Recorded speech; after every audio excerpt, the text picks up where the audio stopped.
राहुल के सिखों पर दिए बयान पर बवाल मचा हुआ है। बीजेपी पूरी तरह से राहुल गांधी के बयान के खिलाफ हो गई। राहुल गांधी ने अमेरिका के वाशिंगटन डीसी में एक कार्यक्रम में कहा था कि एक सिख होने के नाते क्या उन्हें भारत में अपनी पगड़ी और कड़ा पहनने की इजाजत अनुमति मिलेगी। अब राहुल के बयान का खालिस्तानी संगठन एसएफजे यानी सिख फॉर जस्टिस ने सपोर्ट किया है, समर्थन किया है। एसएफजे ने यह भी दावा किया कि राहुल गांधी के कार्यक्रम में कई खालिस्तानी सपोर्टर्स मौजूद थे, तो यह बड़ा दावा किया गया है खालिस्तानी संगठन एसएफजे की तरफ से।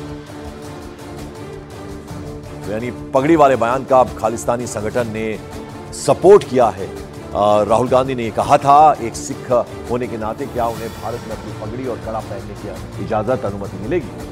तो राहुल गांधी का जो बयान था अब एसएफजे यानी सिख्स फॉर जस्टिस जो खालिस्तानी संगठन है उन्होंने समर्थन किया है। एसएफजे ने यह भी दावा किया कि राहुल गांधी के कार्यक्रम में कई खालिस्तानी सपोर्टर्स मौजूद हैं। और राहुल के सिखों के पगड़ी और कड़े पर दिए बयान के बाद बीजेपी ने राहुल गांधी पर निशाना साधा। बीजेपी ने कहा राहुल गांधी के बयान का तो आतंकवादी संगठन सपोर्ट करते हैं, यह बीजेपी की तरफ से कहा गया है। जिस प्रकार से राहुल गांधी के सिख वाले बयान पर कि सिखों को गुरुद्वारे नहीं जाने दिया जाएगा, सिखों को कड़ा नहीं पहनने दिया जाएगा, सिखों को पगड़ी नहीं पहनने दी जाएगी, इसका तो कोई भी देश में समर्थन नहीं कर रहा। परंतु जो देश के बाहर प्रतिबंधित और आतंकी संगठन है वो राहुल गांधी का समर्थन कर रहे हैं और कांग्रेस पार्टी भी बेशर्मी से उनका समर्थन ले भी रही है। अमेरिका हो, कनाडा हो, बहुत ज़्यादा वहाँ पे सिखों को एक बहुत बड़ा एजेंडा वहाँ पे खालिस्तान का चल रहा है, रेफरेंडम का चल रहा है, और उसमें ही उन्होंने जाके आग में घी डालने का काम किया है। तो बीजेपी के इन दो नेताओं को आपने सुना। उधर अनुराग ठाकुर ने कहा कि राहुल गांधी विदेश से भारत को बदनाम करना चाहते हैं, जबकि शिरोमणि अकाली दल ने तो यहां तक कह दिया कि राहुल को सिखों पर बयान देने का कोई हक ही नहीं है।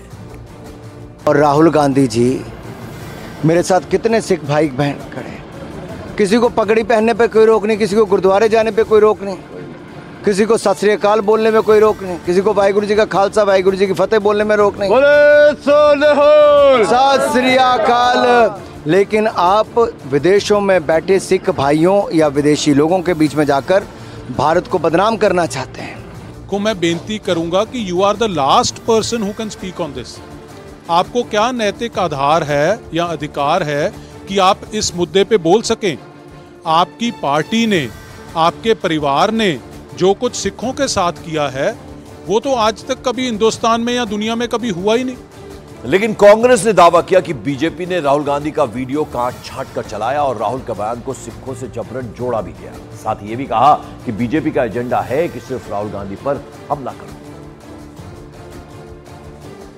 बयानों को आज तक काट छाट के चला रहे हैं, अपनी दुकान इसी तरह से कुछ बीजेपी के नेता चला रहे हैं। ये कब समझ में आएगा आपको कि राहुल गांधी के खिलाफ झूठ परोसने से, उनके खिलाफ नाहक आरोप लगाने से जनता नहीं खुश हो रही है। बीजेपी ने उसका एक वाक्य निकाला और उसको सिखों से जोड़ दिया। और they have only one agenda to target Rahul Gandhi. Let them do whatever they want.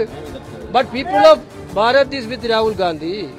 Now country know about Rahul Gandhi, country know about BJP.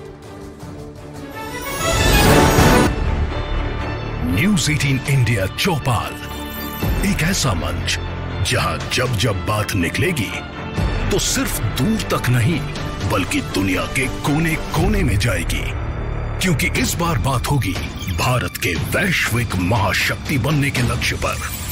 सरकार, समाज, सेलिब्रिटी और स्पोर्ट्स स्टार्स के साथ न्यूज़ 18 इंडिया चौपाल देखिए सिर्फ न्यूज़ 18 इंडिया पर।